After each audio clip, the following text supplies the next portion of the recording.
6-Minute English from bbclearningenglish.com. Hello, this is 6-Minute English from BBC Learning English. I'm Neil. And I'm Sam. Did you make any New Year's resolutions this year, Neil? They're promises that you make to yourself to do something positive in the coming year. And now that we're into February, it's getting harder to keep those promises. Yes, the same promises I make every year, Sam, to exercise more and get fit. But I'm too lazy to go running on cold winter mornings. I'd rather stay in bed. Are you feeling out of shape after Christmas like Neil? Maybe you want to be more active but can't find the time. If so, this program is for you.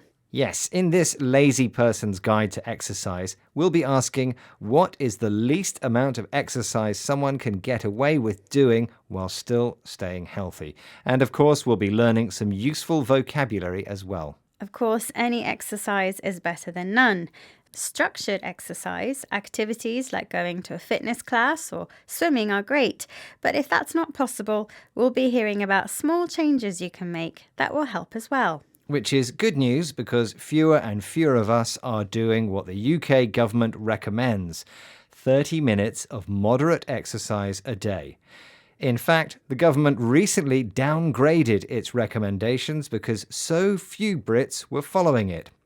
So, Sam, according to new government advice, what is the minimum number of steps we should walk every day to stay healthy? Is it A, 5,000 steps, B, 10,000 steps, or C, 20,000 steps? I'll say A, 5,000 steps per day. OK, Sam, we'll find out the answer at the end of the programme. Someone else who's interested in how little exercise he can do is BBC reporter James Gallagher.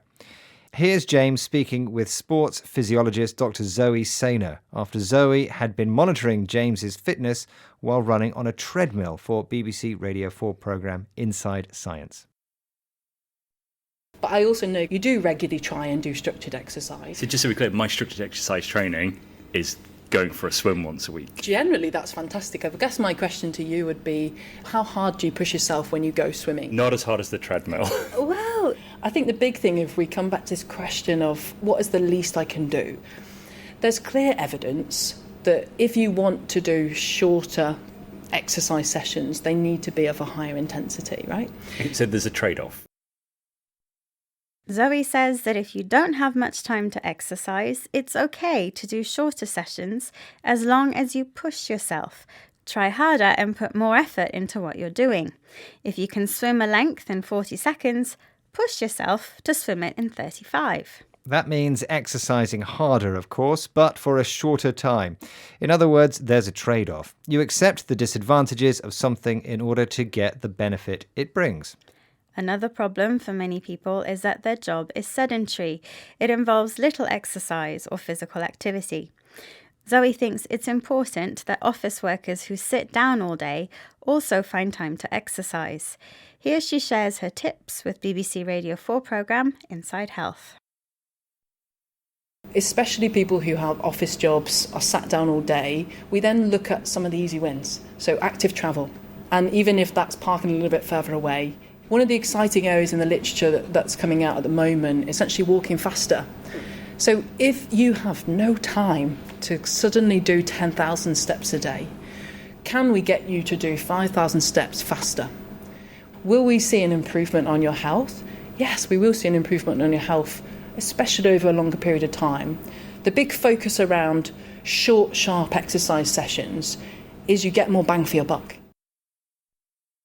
Zoe's suggestions for active travel, things like walking from the car and using the stairs instead of the lift, are easy wins, tasks that are both easy to accomplish and bring benefits.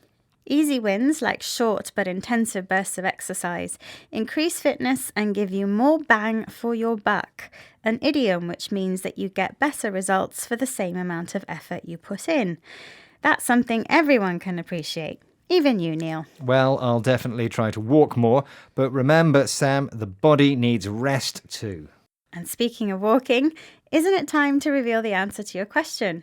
How many steps does the UK government recommend we should walk a day?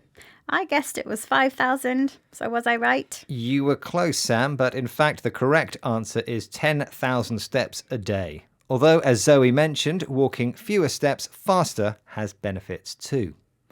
Okay, let's recap the vocabulary we've learned from our lazy guide to exercise, starting with New Year's resolution, a promise you make to yourself to do positive things in the coming year. When you push yourself, you put more effort into what you're doing. In a trade-off, you accept the disadvantages of something in order to get the benefits as well. Trade-off can also be used as a verb. The adjective sedentary describes something which involves little exercise or physical activity. An easy win is a task that is both easy to accomplish and brings positive results. And finally, the idiom more bang for your buck means you get a better outcome for the same amount of effort you put into something. We hope your New Year's resolutions have made it into February. If there's just one you keep, make it joining us again soon for more topical chat here at 6 Minute English. Bye for now. Bye. 6 Minute English from the BBC.